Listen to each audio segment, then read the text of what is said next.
Hi students. So ఈ రోజు మనం బ్యాంకింగ్ అవేర్నెస్ లో ఫస్ట్ క్లాస్ జనరల్ అవేర్నెస్ లో ఇండియన్ బ్యాంకింగ్ స్ట్రక్చర్ గురించి మనం డిస్కస్ చేద్దాం. సో ఇండియన్ బ్యాంకింగ్ స్ట్రక్చర్ గురించి డిస్కస్ చేసుకునే ముందు అసలు ఇండియన్ బ్యాంకింగ్ యొక్క హిస్టరీ గురించి తెలుసుకుందాం. అసలు ఇండియన్ బ్యాంకింగ్ ఎప్పుడు స్టార్ట్ అయ్యింది? ఓకేనా? సో బ్యాంకింగ్ యొక్క హిస్టరీ చెప్పాలి అంటే మనకి 1770లో 1770లో మనకి ఫస్ట్ బ్యాంక్ ని ఇండియాలో స్థాపించడం జరిగింది. దాన్ని Hindustan bank of India, bank of Hindustan అంటాం, లేదా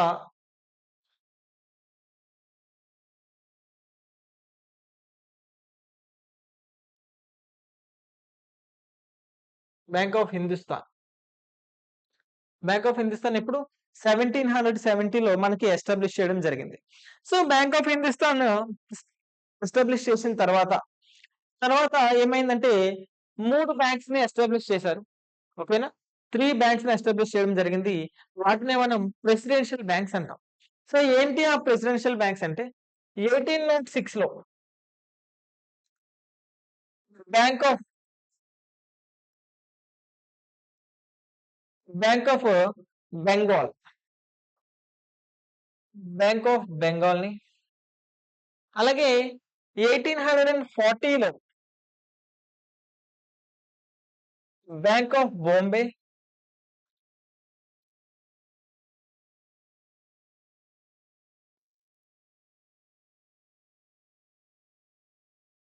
సో 1840లో బ్యాంక్ ఆఫ్ బాంబే, అలాగే 1843లో bank of Madras.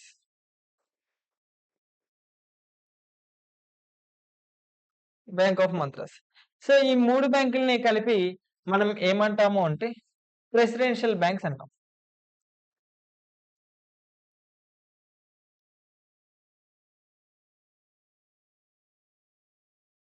Presidential banks అంటాం. ఓకేనా?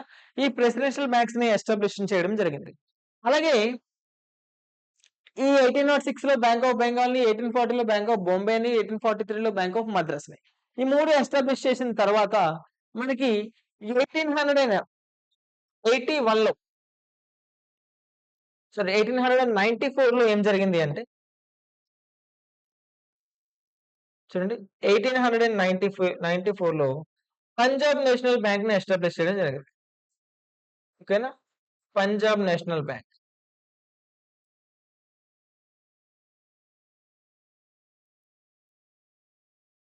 పంజాబ్ నేషనల్ బ్యాంక్ ని ఎస్టాబ్లిష్ చేశారు. ఓకేనా?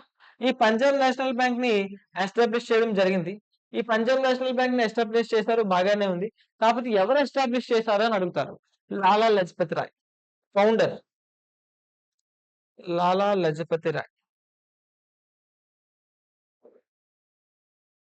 సో లాలా లజపతి రాయ్ ఈ 1894లో పంజాబ్ నేషనల్ బ్యాంక్ ని మనకి ఎస్టాబ్లిష్ చేయడం జరిగింది. అలాగే 1881లో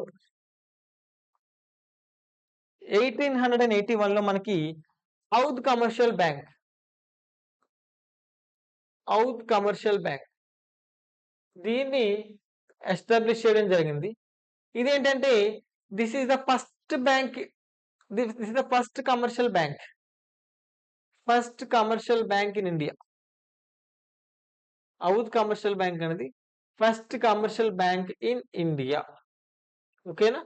సో ఇలా జరుగుతుంది బ్యాంకులు ఎలా ఎస్టాబ్లిష్ అయ్యి.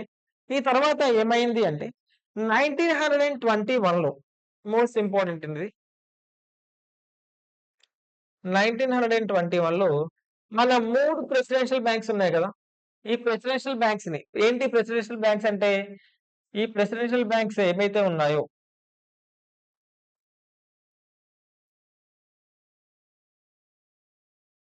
ఏంటంటే presidential banks bank of Bombay, bank of Calcutta, bank of Madras, bank of Bengal. So ఈ 3 ప్రెసిడెన్షియల్ బ్యాంక్స్ ని ఏం చేశారంటే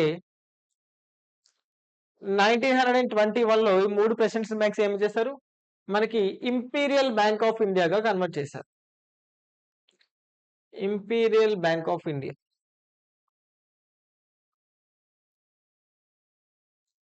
బ్యాంక్ ఆఫ్ ఇండియా. ఓకేనా? సో, ఆ 3 ప్రెసిడెన్షియల్ బ్యాంక్స్‌ని ఏం చేశారు? ఇంపీరియల్ బ్యాంక్ ఆఫ్ ఇండియాగా కన్వర్ట్ చేశారు. ఈ ఇంపీరియల్ బ్యాంక్ ఆఫ్ ఇండియాని తర్వాత కాలంలో ఏమైంది అంటే, ఈ ఇంపీరియల్ బ్యాంక్ ఆఫ్ ఇండియా తర్వాత కాలంలో అంటే 1955లో ఇది ఏమైంది అంటే ఎస్‌బిఐగా రీనేమ్ చేశారు.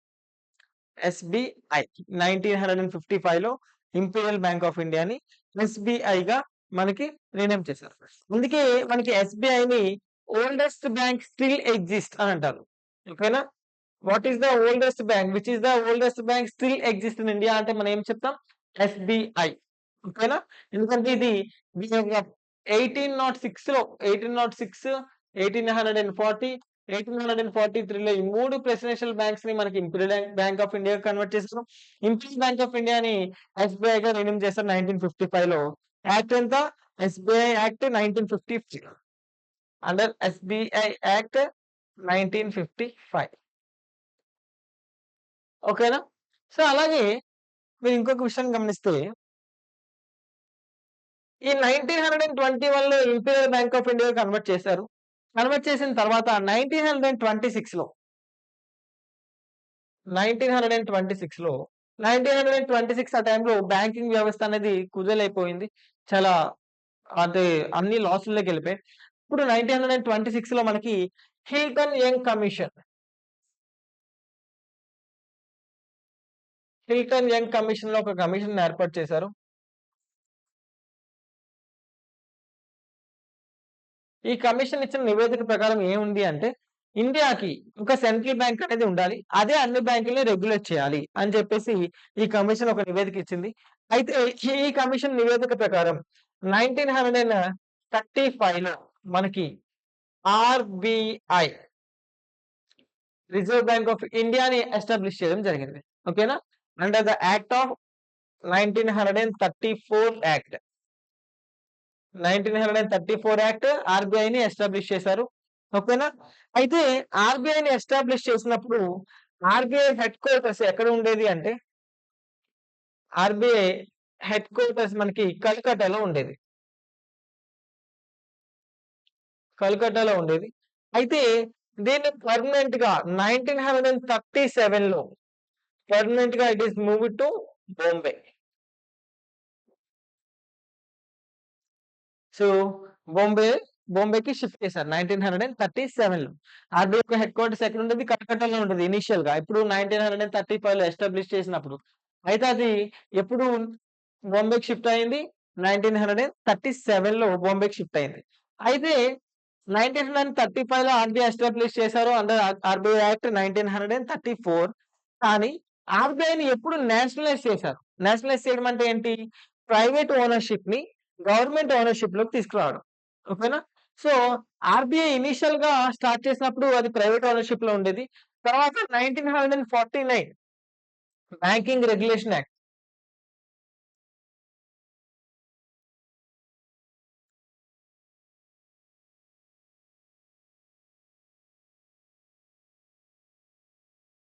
సో, బ్యాంకింగ్ రెగ్యులేషన్ యాక్ట్ 1949 ప్రకారం ఓకేనా?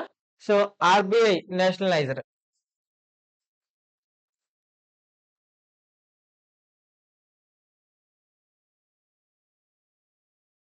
In 1949.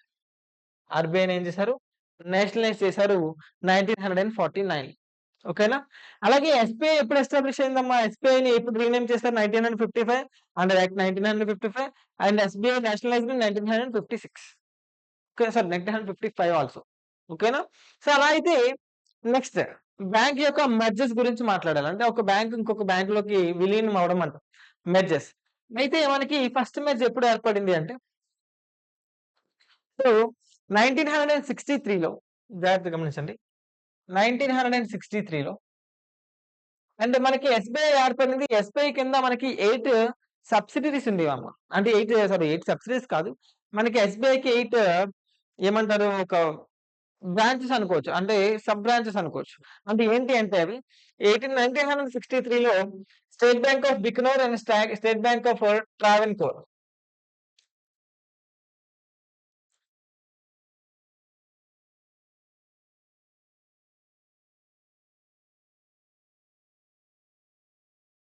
State Bank of Jaipur and Bikaner, sorry. Jaipur and Bikaner. State Bank of Jaipur and State Bank of Bikaner. ఈ రెండు మెర్జ్ అయిపోయి state bank of Jaipur and Bikaner ఇలా మెర్జ్ అయిపోయి state bank of Jaipur వేరేగా ఉంటుంది, state bank of Bikaner వేరేగా ఉంటుంది. ఈ రెండు కలిపి ఏమయ్యాయి state bank of Jaipur and Bikaner గా చేంజ్ అయిపోయి. అలాగే 2008 లో ఏమైంది అంటే state bank of Saurashtra, state bank of Saurashtra ఏమైందంటే ఎస్బీఐలో మెర్జ్ అయిపోయింది, మర్జ్డ్ ఇన్ ఎస్బీఐ. అలాగే 2010 లో స్టేట్ బ్యాంక్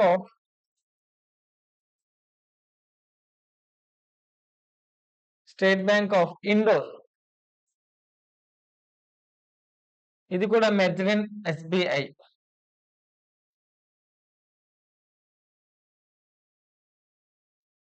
నెక్స్ట్ 2017 లో state bank of Patiala, state bank of Travancore,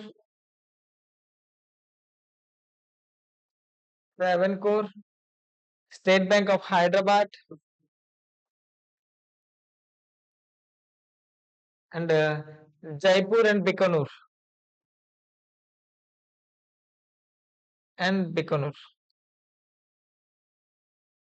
ఇది కూడా మనకి స్టేట్ బ్యాంక్ ఆఫ్ ఇండియాలో మెర్జ్ అయిపోయాయి. ఓకేనా. అండ్ నెక్స్ట్ అలాంగ్ విత్ భారతీయ మహిళా బ్యాంక్ కూడా భారతీయ మహిళా బ్యాంక్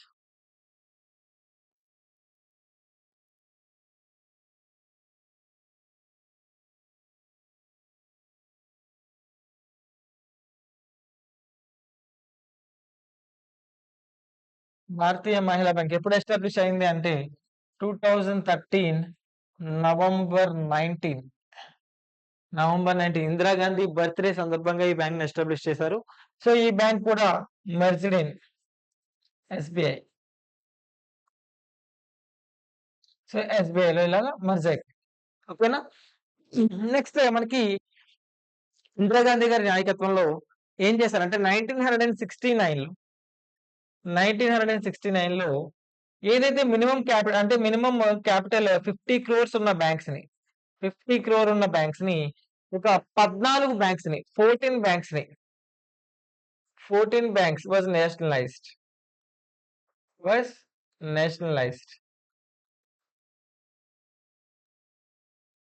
ఇప్పుడు 1969 లో సో 50 crores క్యాపిటల్ ఉన్న బ్యాంక్స్ ని ఏవైతే 50 crores క్యాపిటల్ ఉంటే మినిమం క్యాపిటల్ వాటిని 14 బ్యాంక్స్ ని నేషనలైజ్ చేశారు.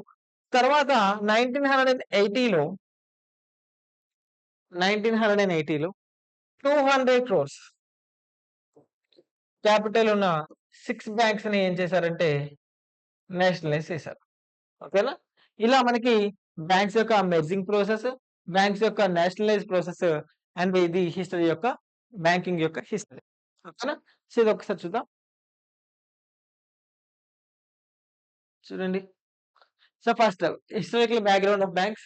సో ఏం చేశారు 1865 లో అలహాబాద్ బ్యాంక్ ఎస్టాబ్లిష్ చేశారు, ఓల్డెస్ట్ కమర్షియల్ బ్యాంక్. అవునా. And bank of Hindustan was established in first bank in India 1770 చెప్పుకున్నాం already. And Oath Special Bank, it was the first bank limited bank managed by Indians 1881 లో Oath Commercial Bank ని మనకి establish చేయడం జరిగింది. And Punjab national bank ని 1894 లో లాహోర్ లో మనకి ఎస్టాబ్లిష్ చేశారు. ఎవరు పంజాబ్ నేషనల్ బ్యాంక్ యొక్క ఫౌండర్ లాలా లజపత్ రాయ్. అండ్ అలాగే the Imperial Bank of India came into existence 27th January 1921. The three presidential banks were recognized and amalgamated to form a single bank entity. It was subsequently transferred into state bank of India in 1955. అదొక చెప్పుకున్నాం. 1955 లో మనకి ఈ 3 imperial bank of ఇండియాని మనకి ఈ 3 presidential banks ని imperial bank of India convert చేశారు 1921 లో. అండ్ అలాగే ఈ 1921 లో ఎగ్జిస్ట్ అయిన ఇంపీరియల్ బ్యాంక్ ఆఫ్ ఇండియాని స్టేట్ బ్యాంక్ ఆఫ్ ఇండియాగా ఎప్పుడు కన్వర్ట్ చేశారు? 1955. ఓకేనా? So bank of Bengal 1909, bank of Bombay 1840, bank of Madras 1843. ఓకేనా? సో దీన్ని ఏం చేశారు? 1921 లో imperial bank of India convert చేశారు. అండ్ ఈ మూడిటిని కలిపి imperial bank of India. Okay, next చూడండి. 1955 imperial bank of was taken over by RBI and renamed as SBI. In 1959, 8 associates attached with SBI. చెప్పాను కదా 8 అసోసియేట్స్ ఏంటవి? 1963 లో state bank of Bikaner merged into state bank of Jaipur to become state bank of Bikaner and Jaipur. ఓకేనా? And 2008 లో Saurashtra, and 10 లో indoor, 17 లో Hyderabad, and 2017 లో Patiala, Mysore and Travancore, అలాగే state bank Bikaner and Jaipur ఇవన్నీ కూడా మనకి ఎస్బీఐ లో మెర్జ్ అవ్వడం జరిగింది. అండ్ అలాగే అలాంగ్ విత్ భారతీయ మహిళా బ్యాంక్. ఓకేనా? And nationalization of banks. So 14 major banks, the minimum capital 50 crore on 19 July 1969. So మనకి నేషనల్ అవ్వడం జరిగింది. అలాగే 6 major banks with minimum capital of 200 crore on 15 April 1980 లో మనకి నేషనలైజ్ అవ్వడం జరిగింది. అసలు ఎందుకు నేషనలైజ్ చేశారు అంటే, so to remove regional and sectoral disparity in banking system. అంటే అప్పట్లో ఎలా ఉండదంటే, బ్యాంక్ అకౌంట్ ఉందంటే వాళ్ళే ఒక గొప్ప వాళ్ళకే బ్యాంక్ అకౌంట్ ఉంటది. పేదవాళ్ళు అసలు బ్యాంకులోకి అడుగు పెట్టలేరు అన్న పరిస్థితుల నుంచి సో అది తప్పించాలి అని చెప్పేసి బ్యాంకుల్ని పేద ప్రజలకు కూడా బ్యాంకుల్ని దగ్గర చేయాలి అని చెప్పేసి ఇందిరాగాంధీ గారు మనకి ఈ బ్యాంక్స్ యొక్క నేషనలైజేషన్ సిస్టమ్ ని ఇంట్రడ్యూస్ చేయడం జరిగింది. So to provide adequate care for agriculture and small scale industries. So small scale industries కి అలాగే అగ్రికల్చర్ కి కూడా మనకి లోన్స్ ఇవ్వడానికి, ఓకేనా, వాటన్నిటికీ కూడా అవుతుంది అని చెప్పేసి నేషనలైజేషన్ ని మనకి తీసుకొచ్చారు. ఓకేనా? So next major nationalised banks. ఇంకా ఏమేమి ఉన్నాయి మెజర్ నేషనలైజ్డ్ బ్యాంక్స్ చూడండి. New bank of India was major in Punjab national bank on September 4, 1993. So new bank of India Punjab national bank తో మర్జ్ అయింది. అలాగే bank of Baroda, Vijaya bank and Dena bank on September 17, 2008. Vijaya bank and Dena bank bank of బరోడాలో మనకి merge అవ్వడం జరిగింది. అలాగే Canara bank syndicate bank లోను, Indian bank Allahabad bank లోను, అండ్ పంజాబ్ నేషనల్ బ్యాంక్ లో oriental bank of commerce and united bank of India merge అవ్వడం జరిగింది. అలాగే యూనియన్ బ్యాంక్ ఆఫ్ ఇండియాలో Andhra bank and cooperative bank అనేవి మెర్జ్ అవ్వడం జరిగింది. ఓకేనా? సో ఇవి బ్యాంక్ యొక్క మర్జెస్ గురించి. సో నెక్స్ట్ వీడియో మనం ఏం చూద్దామంటే డెఫినేషన్ ఆఫ్ బ్యాంకింగ్ అండ్ అలాగే టైప్స్ ఆఫ్ బ్యాంక్స్, వీటి గురించి మనం డిస్కస్ చేద్దాం. Thank you.